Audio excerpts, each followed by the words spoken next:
Hey viewers, welcome to African Tales by Affy. Please kindly click the subscribe button to get notified for more amazing stories.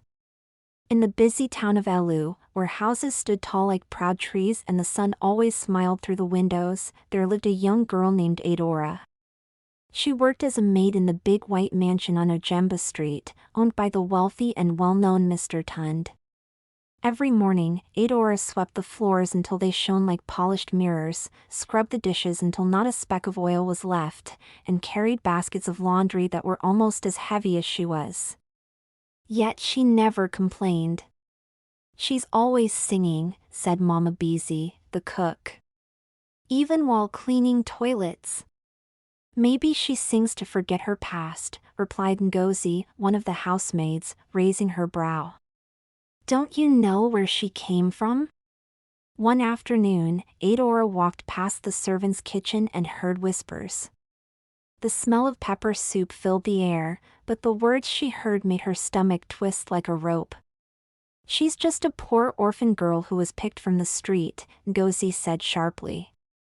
"And now she walks around here like she owns the house." Adora froze behind the curtain, holding a tray of Mr. Tund's favorite orange juice. Her hands trembled. "Don't say that, Ngozi," Mama Beezy replied gently. "Adora works hard. She deserves kindness." "Well, kindness doesn't change who she really is," Ngozi hissed. "She'll always be a nobody." Adora's heart sank. She slowly backed away, careful not to drop the tray. Her smile, usually as bright as the morning sun, faded like a setting moon. What she didn't know was that Mr. Tund had just stepped out of his study and was walking down the hall. He paused when he saw her standing near the stairs, head low, eyes watery. "Adora," he called softly. She quickly wiped her tears and turned. "Yes, sir?" "Is everything all right?" "Yes, sir." Just tired," she lied, forcing a weak smile. Mr. Tund looked at her for a long moment. His face was serious, but his eyes were kind. "Come to the sitting room after dinner," he said. "There's something I want to show you." Adora nodded, confused but respectful. "Yes, sir." That night, after the plates had been cleared and everyone was in their quarters, Adora tiptoed to the sitting room. The chandelier sparkled like a sky full of stars. On the center table was a large box, tied with a red ribbon. Mr. Tund sat on the couch, sipping tea. "Come in, Adora," he said warmly. "Sit." She sat nervously, hands folded in her lap. "I saw you today," he began. "You looked hurt." She opened her mouth, then closed it again. "I want you to know," he continued, "that I've watched you since the day you joined this household. You've worked harder than anyone. You've been honest, loyal, respectful. You've brought light to this house." Adora's eyes widened. "I know what they say behind your back," Mr. Tund added, his voice calm. "But I don't judge people by where they come from. I judge them by what they carry in their hearts." A tear slipped down Adora's cheek. "Open the box," he said with a smile. With shaking fingers, she untied the ribbon and lifted the lid. Inside was the most beautiful dress she had ever seen, sky blue silk with gold embroidery that sparkled in the light. I don't understand," Adora whispered. "I believe you're ready for more," said Mr. Tund. "Starting next week, you'll begin training as my personal assistant. You'll attend meetings with me, help with organizing the house, and even handle some important business errands." Adora's mouth dropped open. "Me? But I'm just a maid." "No," Mr. Tund said firmly. "You're Adora. A girl with a golden heart. Adora stood up and hugged the dress to her chest. Thank you, sir. I don't know what to say. Then don't say anything. Just keep being you. From that day on, Adora's world began to shift. But with her new role came new eyes watching, some with curiosity, others with envy. And deep in the mansion's halls, whispers still floated like wind. The next morning, the whole mansion buzzed like a beehive. Word had spread faster than spilled. Gary. Adora, the maid, was now Mr. Tun's personal assistant.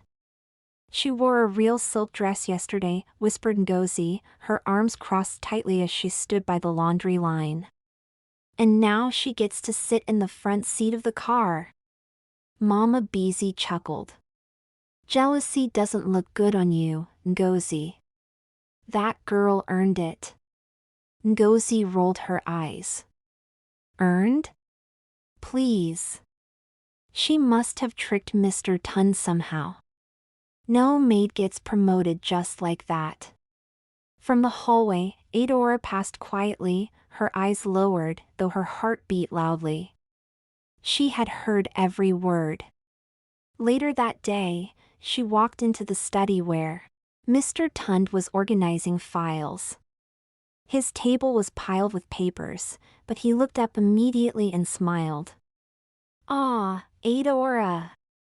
You're right on time. I brought the new file folders, sir, she said, setting them gently on his desk. Thank you. Come, sit. We'll go through today's lists together. She took the seat beside him, still unsure if she truly belonged there. Don't let their whispers get into your head, Mr. Tun said quietly, as if he could hear her thoughts. Her eyes widened. How did you? I've worked with people for many years, my dear, he replied. I can tell when someone's heart is troubled. Adora looked down at her hands. Some of them think I don't deserve this, but I'm still just a maid pretending to be something more. Mr. Tund leaned forward. Let me tell you something important, Adora. People often fear what they don't understand. And sometimes, when someone rises from a place they didn't expect, it scares them. But I'm not trying to scare anyone, she said quickly. I just want to do well. And you will. Not because of a dress or a new job. But because you are you. Just then, Ngozi burst into the room, holding a notepad. Sir, the driver is asking if the car is needed this afternoon. Mr. Tund turned to Adora. Could you handle that? Adora stood tall. Yes, sir. I'll speak with the driver now. Ngozi's eyes narrowed as she watched Adora walk confidently past her. As days passed, Adora took on more responsibilities. She managed deliveries, organized household events, and even helped Mama Beezy with planning a birthday party for Mr. Tun's niece. She worked harder than ever, always early, always prepared. One afternoon, Adora walked into the garden, hoping to get a few quiet minutes. She sat on the bench under the mango tree, closed her eyes, and sighed. But she wasn't alone. I see you're enjoying your new throne, Ngozi's voice called out. Adora opened her eyes. I'm just resting after a long day. Ngozi stepped closer. You think you're better than us now, don't you? Just because Mr. Tund gave you a fancy title and a shiny dress? Adora stood slowly. I don't think I'm better than anyone, Ngozi. I still help sweep the hallway. I still wash dishes when needed. I just do what I'm asked, and I try to do it well. You're pretending, Ngozi said, her voice sharp. We all see it. No, you're the one pretending, Adora said gently. Pretending that my hard work doesn't matter. But it does. Maybe not to you, but to Mr. Tund, and to others, it means something. For a moment, silence stood between them like a tall wall. Then Mama Beezy's voice called from the kitchen, "Ngozi, come and help with the stew." Ngozi turned and left without a word. Adora sat back down, her heart racing. She had spoken her truth, but she still felt the sting of being disliked. That evening, as the staff sat for dinner, Mr. Tund walked in unexpectedly. "Good evening, everyone," he greeted, smiling. "I just wanted to say how proud I am of this household. We've come far together." Everyone nodded and mumbled their thanks. "And I want to especially thank Adora, who has taken her new role with so much grace." Some clapped. Others looked away. "Let this house be a place of respect," Mr. Tund continued, "not just for me, but for each other. No one is too small to rise. And no one is too big to fall." Adora felt a lump in her throat. She looked around and saw some faces soften, some heads bow. Maybe, just maybe, they were beginning to see her differently. But deep in the shadows of her heart, she knew the journey had just begun. The rainy season arrived suddenly. Every afternoon, the skies turned gray and soft thunder rolled across the mansion's roof. Inside, Adora had grown into her new role with quiet strength. Yet, tension lingered like a shadow behind every corner. That morning, she arrived early to arrange the breakfast table. Everything had to be perfect. Mr. Tund had guests arriving from Lagos. "Adora!" Mama Beezy called from the kitchen, her face red from the heat of the big cooking pots. "Please check if the pastries are warm enough." "Yes, Mama," Adora replied, rushing over. She moved swiftly, her hands steady, her head high. This wasn't the same girl who used to hide behind doors when visitors came. No, this was a girl growing into herself. Just as she returned from the kitchen, she caught sight of Ngozi and Emeka, another housekeeper, huddled near the laundry room. "She's probably after his money," Emeka said in a hushed voice. Ngozi giggled. "Of course. You think all this dressing up is for nothing? Next thing, she'll say she's marrying Mr. Tund." Adora's feet froze.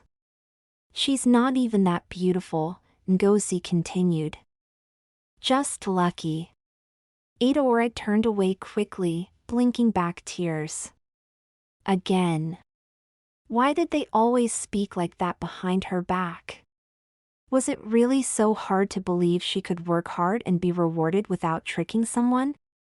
She took a deep breath, wiped her cheeks, and forced a smile as she walked past them. "Good morning," she greeted politely. They stopped talking immediately and looked away, pretending to dust shelves. In the afternoon, Mr. Tund's visitors arrived, 2 men in neat suits and a woman in a bright red dress with matching shoes. They sat in the living room as Adora offered them drinks with the grace of someone born for the role. One of the men turned to Mr. Tund. "Your assistant is very professional. You found a good one." Mr. Tund smiled. "She's not just good. She's excellent." Adora's cheeks burned, but she bowed slightly. "Thank you, sir." After the guests left, Mr. Tund called her into his office. "You handled today well," he said, offering her a glass of juice. "How are you feeling, Adora?" She hesitated. "I'm fine, sir." He narrowed his eyes. "You know you don't have to pretend with me." Her voice cracked as she whispered, "Sometimes I hear things, they say I don't belong here. That I'm not good enough." Mr. Tund leaned back in his chair, his face thoughtful. "Adora, Do you know why I chose you? She looked up, confused. No, sir. Because you remind me of someone, he began. My mother. She worked as a cook for a big family when I was a boy. She was always kind, always respectful, and always the hardest worker in the house. Yet people talked. They said she was too poor to matter. But she raised me with pride. Because of her, I am who I am. Adeora's eyes filled with tears. I saw that same fire in you the day I watched you help the gardener in the rain, even though no one asked you to. You did it because it was the right thing. That's not something I can teach. That's character. Adeora felt a warm strength grow in her chest. Thank you, sir. I won't let you down. I know, he said, handing her a small wrapped box. This is for you. She gasped. Sir, what is it? Open it when you get home tonight. Now go rest. That evening, alone in her small room behind the mansion, Adeora unwrapped the box with trembling hands. Inside was a delicate gold chain with a single small heart charm. Attached to it was a tiny note. For the heart that shines, even in silence. T. Adeora pressed the necklace to her chest, her tears falling freely now, not from pain, but from gratitude. Suddenly, there was a soft knock at her door. She quickly wiped her eyes and opened it. To her surprise, it was Ngozi, holding a small plate of jollof rice. I made too much, Ngozi said awkwardly. Thought you might be hungry. Adeora blinked. Thank you. Ngozi looked down. You did well today. I shouldn't have said those things. I guess I was jealous. You work hard. You deserve this. Adeora smiled gently. Thank you for saying that. I forgive you. Ngozi looked up, surprised. Really? Yes, Adeora nodded. There's enough light in this house for all of us. For the first time in weeks, Adeora felt peace surround her like a soft blanket. Maybe kindness really was stronger than whispers. Maybe hearts could change if only someone dared to be kind first. The mansion was glowing with activity. It was Mr. Tun's birthday, and everyone was preparing for a grand celebration. The lawn had been trimmed neatly, white tents stood tall like friendly giants, and colorful ribbons danced in the wind. Inside, music played softly while the aroma of jollof rice, puff-puff, and spicy pepper soup filled the air. Adeora, dressed in a soft yellow gown that shimmered like sunlight, stood in front of the mirror. The gold necklace with the heart charm lay gently on her chest. I can't believe this is me, she whispered. Mama Beezy peeked through the door and gasped. Ah, Adeora! You look like a princess from one of those Nollywood films. Adeora laughed. You're teasing me. I'm serious so. Mama Beezy said, stepping in and fixing a small strand of Adeora's hair. Today, you shine not just outside, but inside too. You've always had a good heart, my dear. Now everyone can see it. Adeora smiled shyly. Thank you, Mama. As the party began, guests filled the mansion's garden. Important people from different places had come to celebrate Mr. Tun's 50th birthday.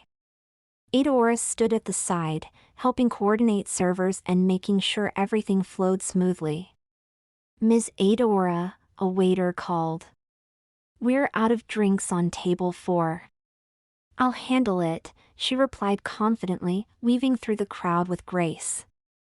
While returning, she overheard 2 elderly women whispering near the cake table. "Who is that young girl?" one asked. "I heard she used to be a maid here," the other replied. "Now look at her, acting like the lady of the house." Eudora paused for a moment. The words stung, but just a little. Then she smiled to herself and kept walking. Not every whisper needed a reply. Some things were too small for the heart to carry. Suddenly, she was called to the microphone stand. Mr. Tun stood before the crowd, tall and proud in his agbada. "Before we cut the cake," he said, "I want to say a few words." Everyone turned their attention to him. "There's someone here who reminds me what true kindness looks like. Who shows up early, works hard, and treats everyone with respect, whether she's in an apron or a gown." The crowd murmured curiously. "I want to publicly thank Ms. Eudora," he continued, motioning for her to come forward. "This young woman came into this mansion quietly, but today, her story speaks loudly." Eudora froze. "Me?" she whispered. "Yes, you," Mama Beezy nudged her gently. "Go, child." Trembling, Eudora walked to the stage. The crowd clapped politely at first, then louder and louder. Mr. Tund placed a hand on her shoulder. "Eudora will now be the manager of the staff team here at the mansion. She will help with hiring, training, and organizing events like this." Gasps filled the air.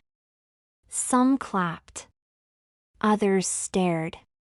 Eudora's eyes grew wide. "Sir, manager? You've earned it," he said simply. She swallowed hard and turned to the microphone. I don't know what to say," she began. "I came here with only one bag and a heart full of hope. I never imagined I'd be standing here like this. But Mr. Tun saw me, not just what I used to be, but what I could become." She paused, her voice shaking. "To every girl out there who's been called just a maid or just a helper, don't let that be the end of your story. Work hard. Stay kind. You never know who is watching." The crowd erupted into cheers. Back in the staff kitchen, Ngozi wiped a tear from her eye. "She really did it," she said to Emeka. "Yes," Emeka nodded. "And she did it without stepping on anyone. That's true strength." Later that night, as the stars blinked happily above, Eudora sat alone in the garden swing. Mr. Tun joined her with 2 cups of zobo. "Thank you," she said softly. "No, thank you," he replied. "You reminded everyone here that people can grow when given a little kindness." Eudora sipped her zobo. "What will happen next?" "Whatever you dream, Eudora," he said with a smile. "The seat at the table is yours now. Use it well." As the swing swayed gently and laughter echoed in the background, Eudora looked up at the sky. For the first time, she wasn't wishing for a better life, she was living it. And so, the maid with the golden heart became a light that shone not just in the mansion, but in every life she touched. Hello tribe, hope we enjoyed today's story. Please kindly put what you've learned in the comments section. Please remember to hit the like button, share this to your friends and family, as well as subscribe to see you on the next one. Bye.